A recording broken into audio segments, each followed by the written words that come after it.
Okay, this is Sonia Swan again. This is video number 2. And video number 2 is the second issue that we run across sometimes in particularly in Young Living. A lot of network marketing companies don't allow you to actually switch from one team to another team. And on a rare occasion that happens in Young Living, sometimes someone will try to cross recruit within Young Living. And by what I mean by that is that someone who is growing their business may run across somebody who's already enrolled. And they might say something like, well, you can come to my classes, but you're going to have to enroll, like switch your enrollership from whoever you're with to me so that I can benefit. If I'm going to teach you, I want to be benefiting from that. And folks, that is just selfish and rude. I am so sorry, but that is the bottom line truth. It is selfish and rude. When we began building our community, we made sure that we did not cross recruit from anybody else's team. We always allowed other people from other teams to come into our group. Why? Because we're one big family. And if I have more people at my meeting, if I have more people at my class, the excitement is going to be bigger. We're going to have more stories. We're going to have this community of love and fellowship. And if I am exclusive and I either push people away that aren't in my group or don't allow them to be in the secret whatever I have training going on, then that creates exclusivity, and it creates, what is the word that I want? It creates kind of a cliquish type of a thing.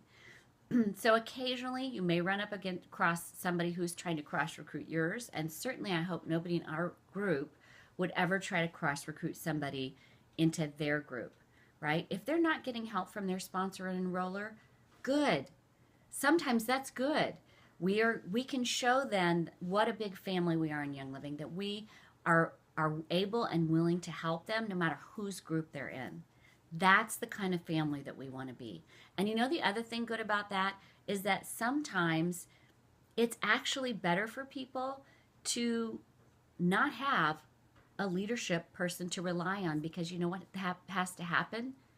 They have to become the leader. And that's a whole growth process that can be super beneficial for them. So it doesn't really matter like who's up above you in Young Living. It matters what kind of thing you build. What kind of business do you want to build? And there are tons of people cross-line from us that will help us learn these pieces. And we don't ever have to think, well, I'm missing out because I'm not on that person's team, or I'm missing out because I'm not on that person's team. We all have access to some fabulous, great, supportive information from tons of people who have already been successful in Young Living. So it doesn't matter. We can all have access to this. And we can all build this no matter if we have a great upline, if we have a horrible upline, if we don't like our upline, if we don't even know who they are. That is okay. There's enough free information out there from tons of leaders that can propel each and every one of us to success. So I hope you don't get caught in the trap of being recruited over to somebody else's team because they're promising you XYZ thing, right?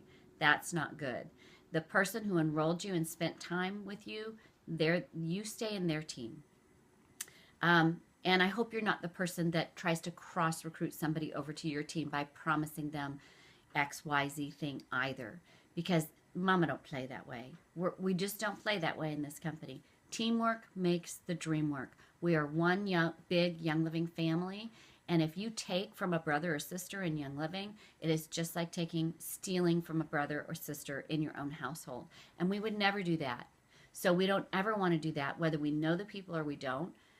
Just think, would I do this if this person was enrolled with my best friend? Would I try to cross recruit them from my very best friend? If you are the type of person that would not, which I hope most of you are, then don't do it, even if you don't know the person. Don't try to cross recruit them to your group. It is not playing fair for anybody involved, and it is not ethical.